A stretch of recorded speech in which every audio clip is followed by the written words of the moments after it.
Nobody in that store moved. Nobody said a word. They just watched. It was a quiet Tuesday afternoon in the small town of Millbrook, where the Golden Harvest grocery store sat on the corner of Main Street like it had for the past 30 years.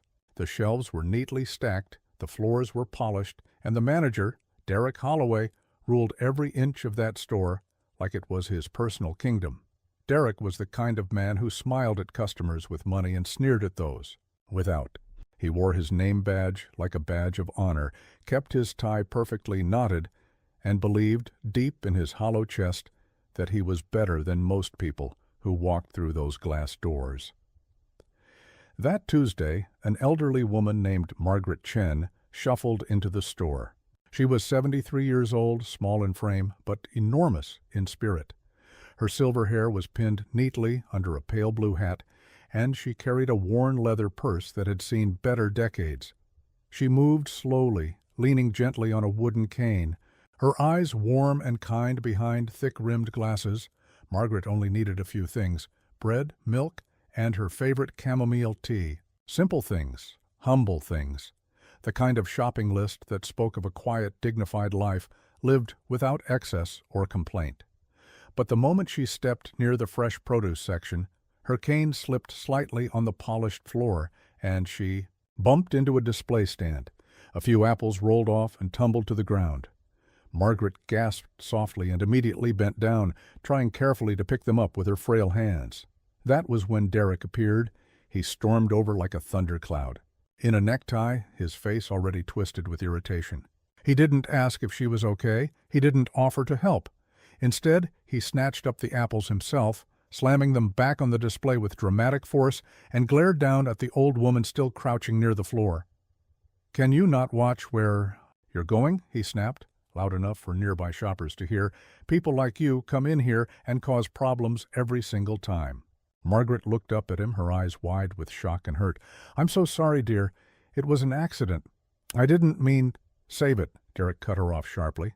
Then, in a move that made several customers freeze in disbelief, he grabbed the glass of water sitting on the nearby service counter, the one he used for himself during long shifts, and poured it directly over Margaret's head.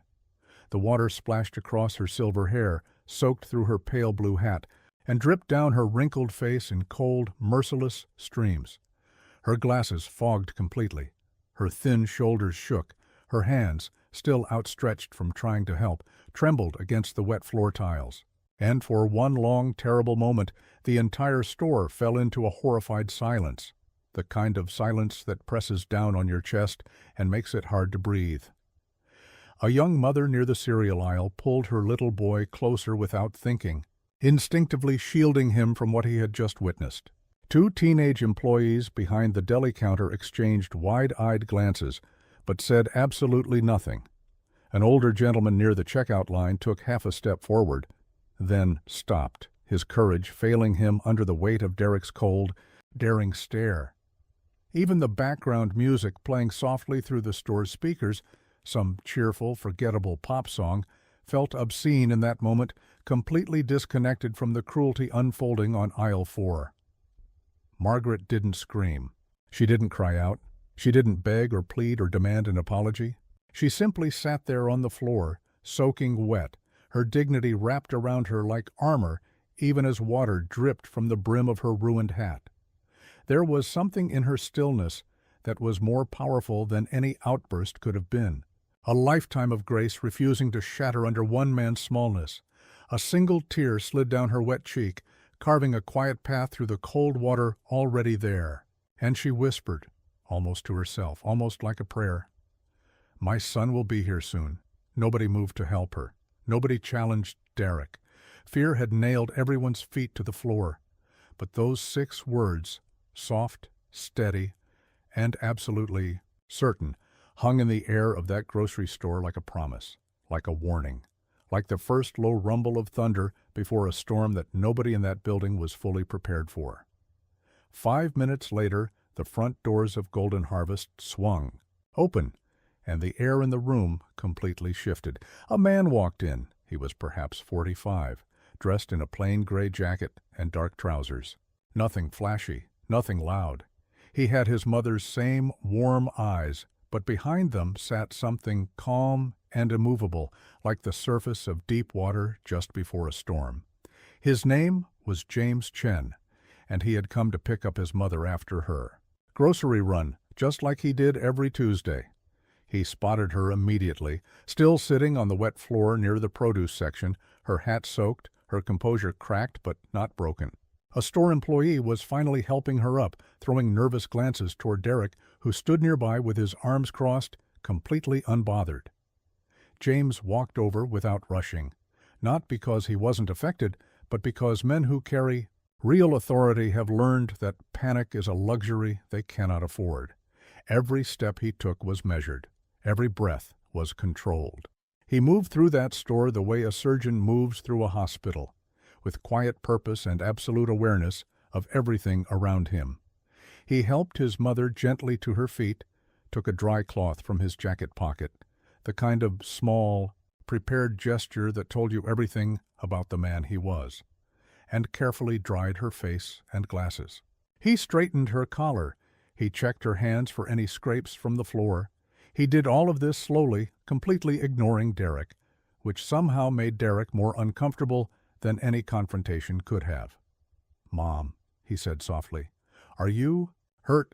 "No, sweetheart," she whispered. "Just a little wet." He nodded once. Then, and only then, he turned and looked at Derek.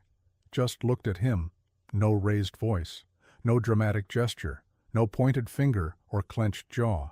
Just a long, steady, unblinking gaze that seemed to read the man from the inside out.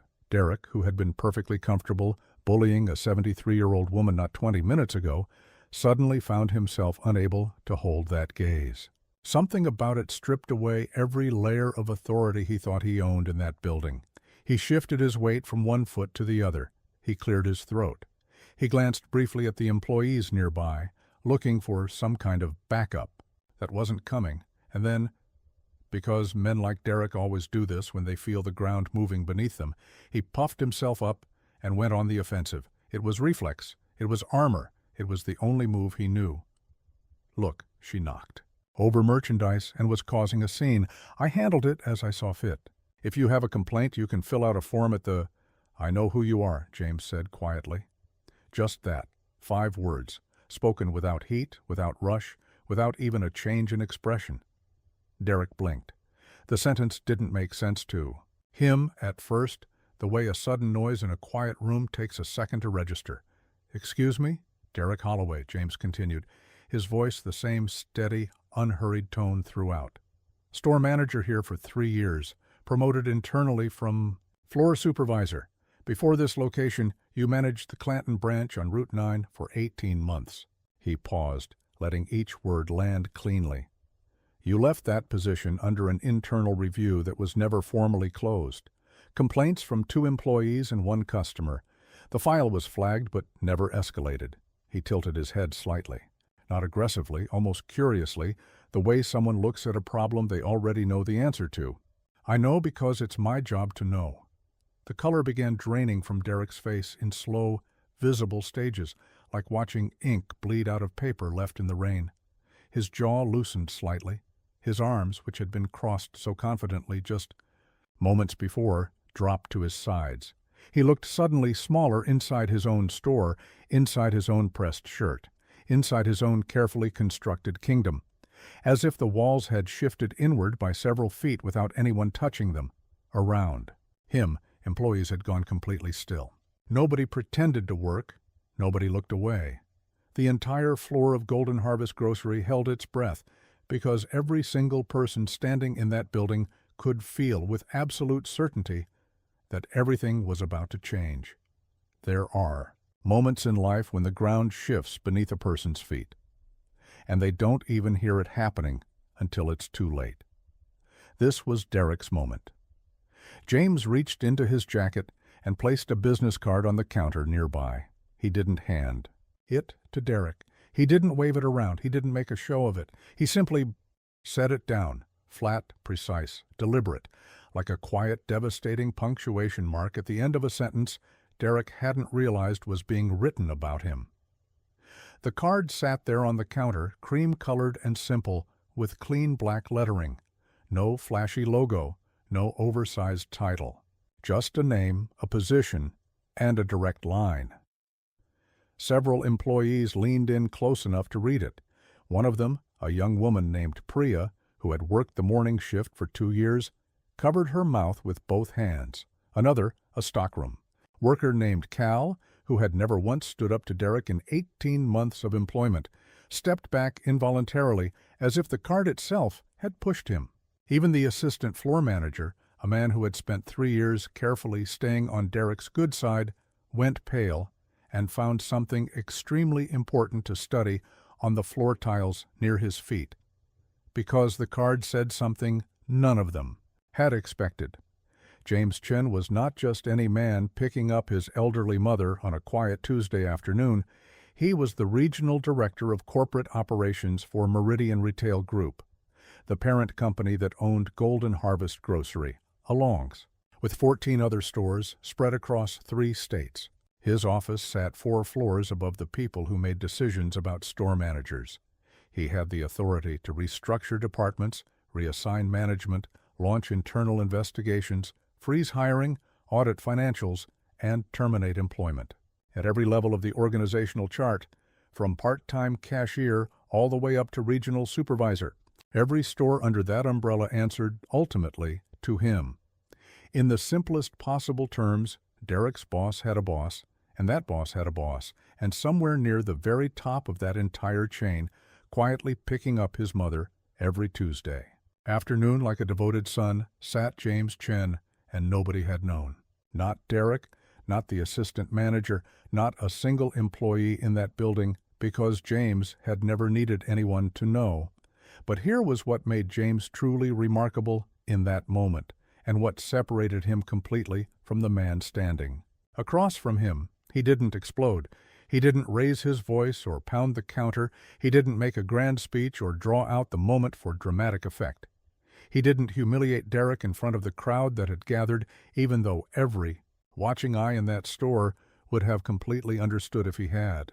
Even though Derek had certainly, completely, and without question, earned every ounce of public humiliation that could have been delivered. James Chen simply didn't operate that way. Instead, he straightened slightly, clasped his hands in front of him with the calm of a man who has sat across from difficult people in difficult rooms for 20 years, and asked one single, quiet, perfectly constructed question. "Did you pour water on my mother?" The silence that followed was the loudest thing anyone in that store had ever heard. It pressed into every corner of the room. It swallowed the hum of the refrigeration units and the distant beeping of checkout scanners. It sat on Derek's shoulders like a physical weight, bending him slightly at the spine without him even realizing it. Every eye in the building was fixed on him. The employees who had watched him pour that water and said nothing. The customers, who had frozen in the aisles. The teenage boy near the entrance who had stopped scrolling his phone and was now watching with the full attention of someone witnessing something he would describe to people for years. There was nowhere to go, no back office to retreat to, no policy manual to hide behind, no form to redirect anyone toward.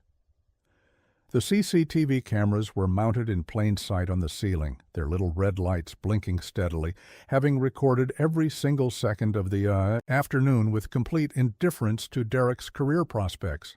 Derek opened his mouth, then closed it, then opened it again, like a man surfacing from water he hadn't realized he'd been drowning in. He looked left at Priya. She looked away.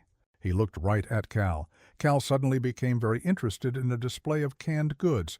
He looked toward the assistant manager and found nothing there but a carefully blank expression and 2 eyes that were very deliberately not meeting his. He had no exit, no excuse, no ally in the room, no form to fill out. It was a misunderstanding," he stammered. The words came out thin and unconvincing, the verbal equivalent of a paper shield raised against a tide. "She knocked over the display and I was simply trying to—" "It wasn't what it looked like. There was water nearby and That's not what I asked," James replied.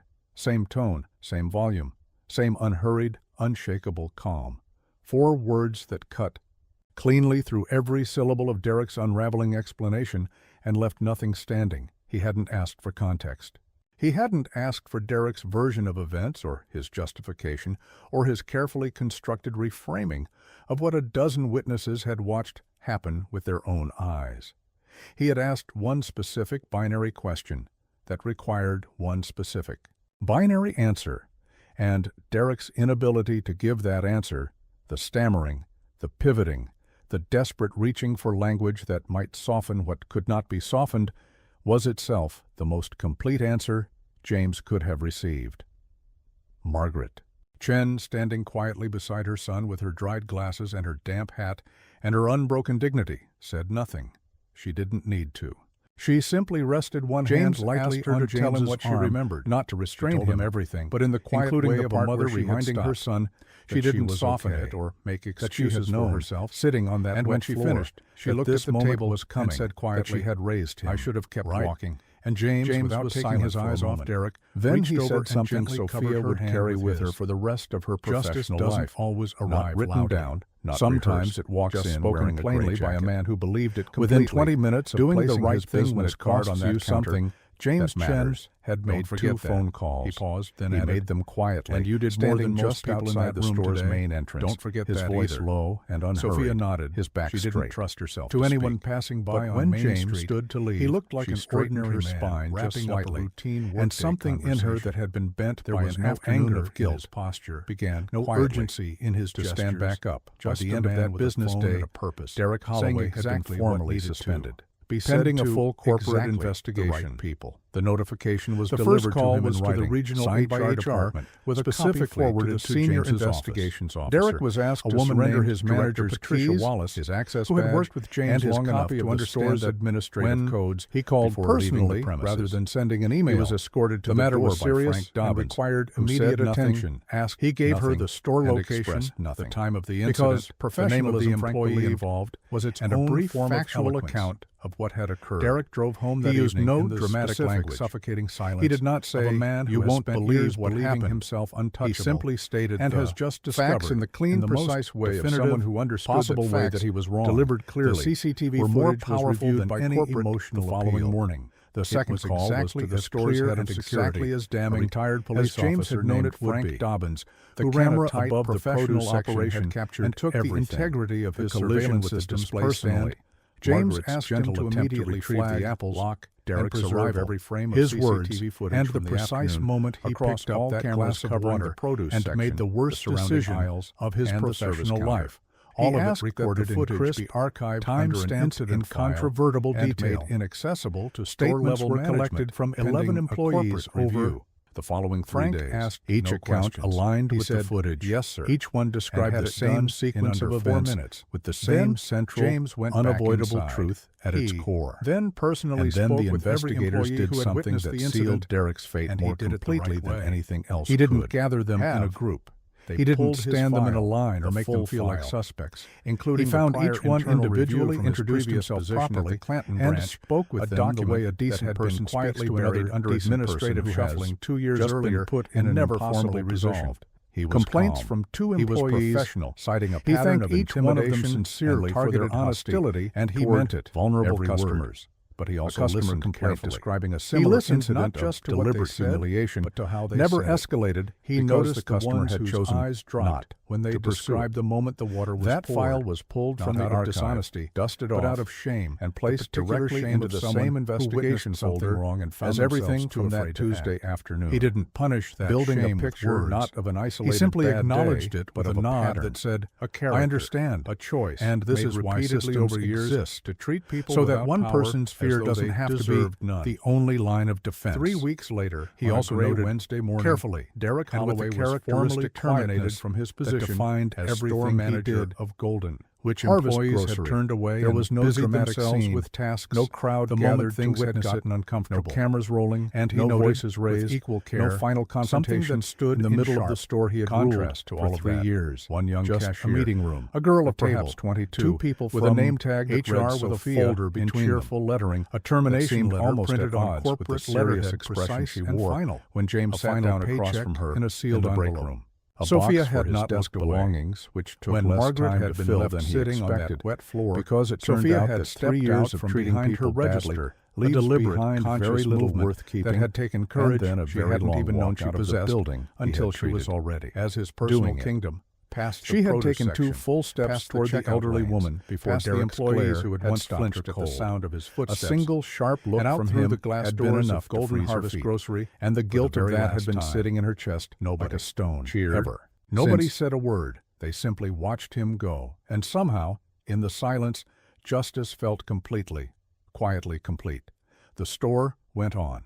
The town went on. But some things were never quite the same. That is the nature of certain moments in life. They don't announce themselves as turning points while they are happening. They arrive disguised as ordinary Tuesday afternoons, as a slipped cane and a few rolling apples, as a glass of water and a business card placed quietly on a counter. And then, only afterward, in the days and weeks that follow, do you begin to understand that something has permanently shifted, that the ground beneath a particular place, beneath particular people, has been rearranged in ways both visible and invisible. Golden Harvest Grocery was quieter in the days after Derek's suspension, not the uncomfortable quiet of a place holding its breath, but something different. The kind of quiet that settles over a room after a window has been opened for the first time in years. Fresher, lighter, as though the air itself had changed composition. The employees moved differently. They made eye contact with customers more readily. They smiled with less effort and more sincerity. Small courtesies that had quietly disappeared under years of a management culture built on fear began to reappear. A hand offered to help carry a heavy basket, a patient explanation given to a confused elderly customer, a simple "take your time" extended to someone who needed it. None of these things were mandated. None of them appeared in any new policy document. They simply returned organically, the way warmth returns to a room once the source of cold has been removed. Margaret Chen returned to Golden Harvest the following Tuesday. She wore a new blue hat. Her son had bought it for her the very next day, driving 40 minutes to the only millinery shop in the county that still carried the style she liked, because James Chen was that kind of man. It was slightly darker than the one that had been soaked, a rich cornflower blue with a narrow brim and a small cream ribbon, and it suited her perfectly. She carried her worn leather purse on her left arm and her wooden cane in her right hand, and she moved through the aisles of that store with the same slow, deliberate, undefeated grace she had always carried. The employees who saw her greeted her warmly, some with genuine guilt written plainly across their faces, the particular guilt of people who had witnessed something wrong and had not found the courage to act, and who had spent the intervening days sitting with the uncomfortable weight of that knowledge. Others greeted her simply with kindness that was long overdue, warmth that should have always been extended to a 73-year-old woman shopping alone for bread and milk and chamomile tea, and that had perhaps been suppressed without anyone quite realizing it by the atmosphere a single cruel man had manufactured around himself over 3 years. Margaret accepted every greeting with equal grace. She did not perform forgiveness dramatically. She did not make anyone feel worse than they already felt. She simply smiled at each person, genuinely without reservation, and continued her shopping. She picked up her bread. She found her milk.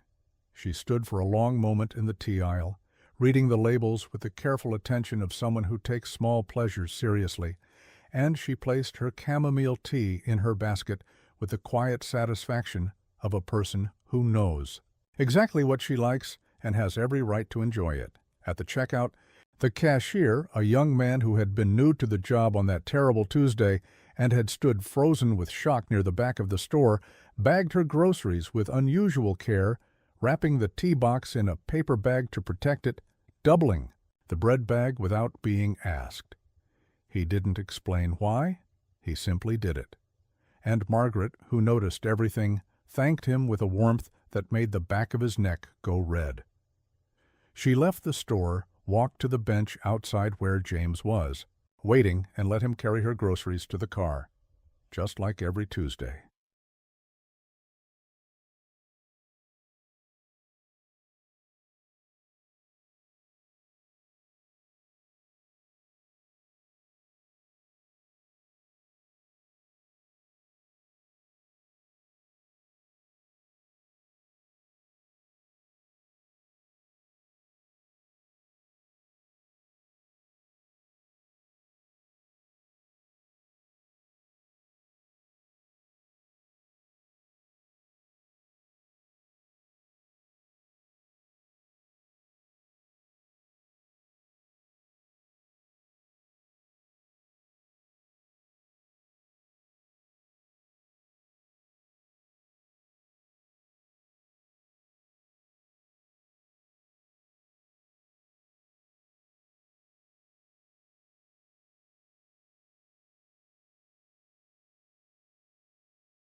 Sophia Reyes was promoted to shift supervisor 2 months after that afternoon.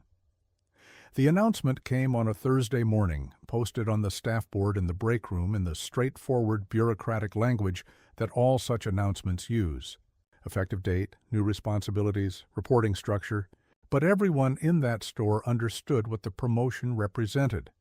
Not just competence, though Sophia had always been competent. Not just reliability, though she had never once called in without reason.